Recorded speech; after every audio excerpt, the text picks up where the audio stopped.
રાપર શહેરમાં કચ્છી નવા વર્ષ અષાઢી બીજ નિમિત્તે ત્રિકમ સાહેબની ભવ્ય રથયાત્રાનું આયોજન કરવામાં આવ્યું હતું.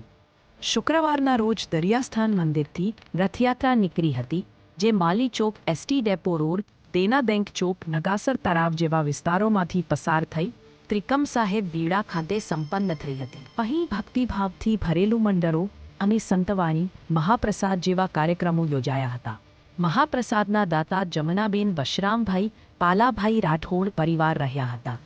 આ પ્રસંગે ચિત્રોડ ત્રિકમ સાહેબ મંદિરના ગાદીપતિ આત્મહંસ સાહેબ અને રાજેશ્વરી દેવી સહિત નગરપાલિકા પ્રમુખ ચાંદભાઈ ભીડે, ઉપપ્રમુખ બબીબેન સોલંકી, મુરજીભાઈ પરમાર, દુદાભાઈ સેજુ, અશોક રાઠોડ અને અન્ય આગેવાનો ઉપસ્થિત રહ્યા હતા.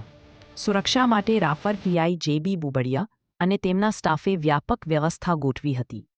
સમગ્ર કાર્યક્રમમાં શહેરના વિવિધ અગ્રણીઓ, મહિલા આગેવાનો અને મેઘવાળ પંચ સમાજના સભ્યની હાજરી રહી હતી.